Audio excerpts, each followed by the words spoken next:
अब जैसे आप जी आज मनुष्य शरीर प्राप्त है आपको, और वैसे तो यहाँ सुख नहीं है, लेकिन हमने इस झूठे सुख को सुख मान रखे। परमात्मा कहते हैं झूठे सुख को सुख कहे ये मान रहा मनमोद, खुशी मना रहा है ये मूर्ख मन। एक सेकंड में ना जाने के बिजली गिर जाए यहाँ पर, कहाँ गई वो खुशी? जिस कोठी और बंगले को तू अपनी मान के फूला नहीं समावे था, एक सेकंड में मृत्यु। 6 महीने 1 साल के बाद फिर कुत्ता बनकर उस गली में वहीं सैर सपट्टा, टोक भी ना मिला, उस कोठी में कोई झांखड़ भी ना दिया आपको। तो पुण्यात्मा ये बातें कैन सोंद की नहीं, ये कृपाणन की हैं। इनके ऊपर गहनता से चिंतन करना पड़ेगा और आपने फूंक फूंक के कदम रखना पड़ेगा इस भक्ति मार्ग में, और बहुत सावधानी बरतनी पड़ेगी, मर्यादा में रहना पड़ेगा। जैसे बच्चा खेलते समय फाउल होने का बहुत ध्यान रखता है और वही सफल होते हैं, और खड़ा होते ही फाउल हो जाए वो कहेगा प्लेयर है, फिर वो तो मूर्ख आदमी है।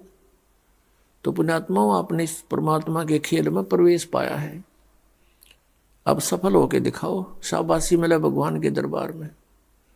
ये छोटी छोटी लालच लोभ में हम अपना जीवन बर्बाद कर जाते हैं।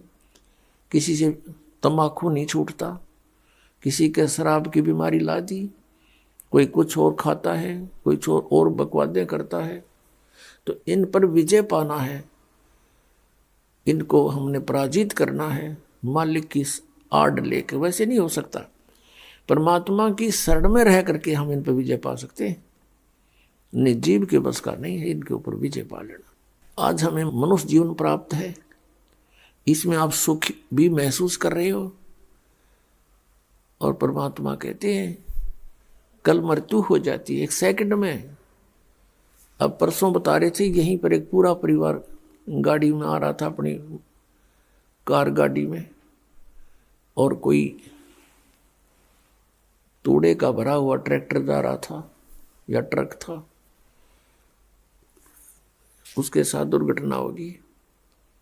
बराबर से उस गाड़ी की छत भी पाड़ लेगी, उसकी ट्रक की कोई बाहर निकली हुई थी एंगल से, और 5-6 बच्चों के उनके माता पिता की गर्दन काट के अलग डाल गया 1 सेकंड के अंदर। बताओ उनकी क्या क्या आशाएं थी, क्या क्या उन्होंने सोच रखा था, वहाँ से करेंगे ये करेंगे, और उसमें भी पता नहीं क्या बतला रहे होंगे 1 सेकंड में।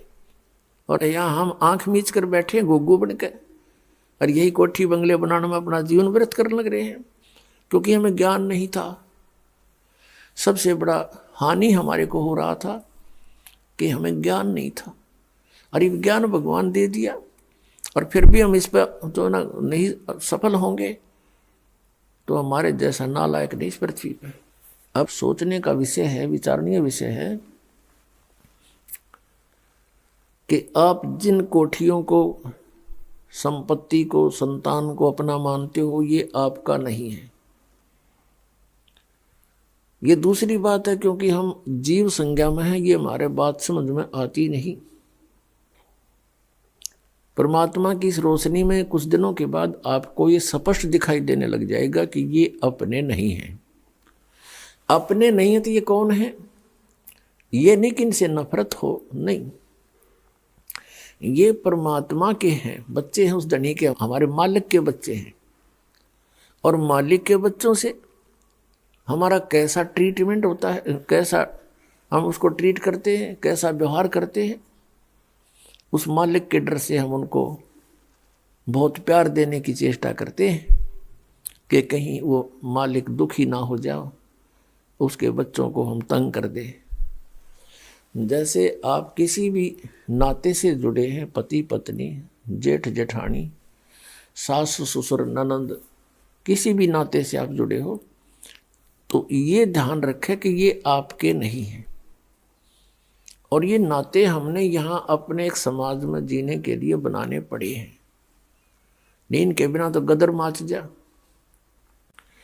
तो फिर ये याद रखिए कि ये अपने नहीं हैं। ठीक है, हम यहाँ आए हैं, इस स्थान की यह व्यवस्था है, लेकिन ये अपने नहीं हैं, ये भगवान के बच्चे हैं, मालिक के बच्चे हैं। अब जैसे सास बहू ने दुखी करे वो पाप की भागन होती है, और फिर बहू सास ने दुखी करे वो महा अपराधी होती है।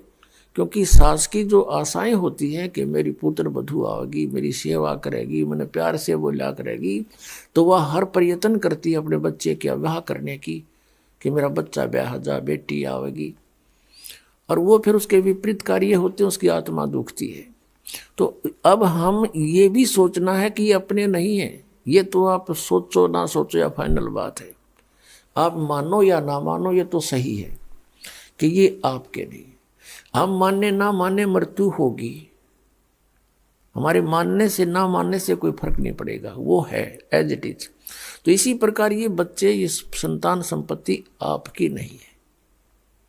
आपका ना यकीन होता है, आप नहीं, आपकी बुद्धि अभी तक वहां पहुंचती है तो वो दूसरी बात है ऐसा ही। लेकिन ये नहीं कि इनसे नाता तोड़ ले, विपरीत हो जाए, नहीं, इससे भी मालिक अक्षुब्ध होगा।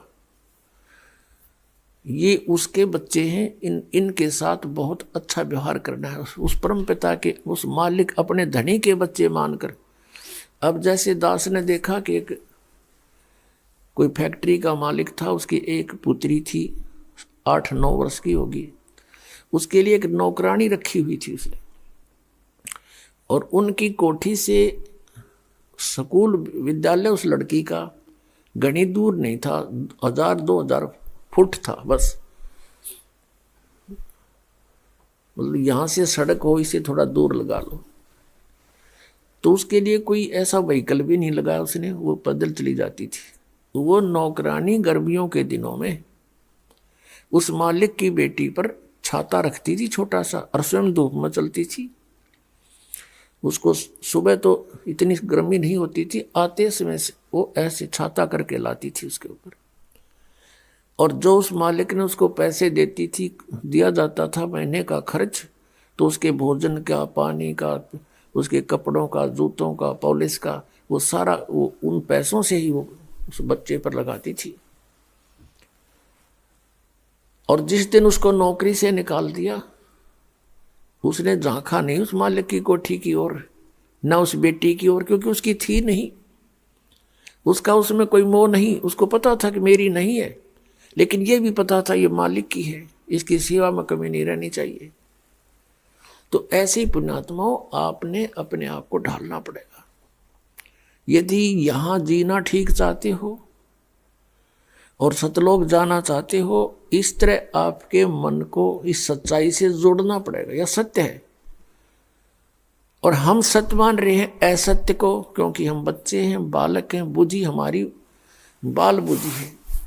अब परमात्मा की रोशनी में, इस ज्ञान से हमारी बुद्धि उठेगी, और फिर हम ये चिंतित हो जाते हैं जैसे हम मर गए तो बच्चों का क्या होगा, अब मृत्यु तो पता नहीं कब किसकी हो जाए। तो मरते समय फिर मनमाना काल का यूं भी दाव लग जा कि आपके छोटे बच्चे हैं, कोई 20 वर्ष का, कोई 25 वर्ष का, अभी क्या होगा। तो पुण्यात्माओं, कल आपको बताया था, पहले भी बताते रहते हैं कि परमात्मा ने जिस भी बच्चे की किस्मत में जो लिखा है वो अवश्य मिलेगा, चाहे माता पिता जीवो चाहे मरो, उसको वो प्राप्त होगा ही होगा। इस दास का बिटर एक्सपीरियंस है। ऐसा देखा हमारे रिश्तेदारी में, एक छोटे छोटे बच्चों का पिता मर गया, और वो रो रहा था मरते समय, हाय मेरा क्या, मेरे बच्चों का क्या होगा, मेरे बच्चों का क्या। हम भी दुखी थे उस बात से, सचमुच इनका क्या होगा, जब तक इस दास को उपदेश प्राप्त नहीं हुआ था। अब वो तो होना था, हो गया, 6 महीने रो पीट के अपना सेट हुए, और यहाँ कोई विकल्प नहीं। अब ये दास देखता है भाई जीवित थे, और जो जिनका पिता मर गया था, आज वो बच्चे उनसे 21 हैं, हर्ष थी। तो इस दास को जब नाम उपदेश हुआ, ये घटना घट चुकी थी। इस तरह की बातें फिर दास को याद आई, और फिर परमात्मा के चरणों में समर्पित हुए।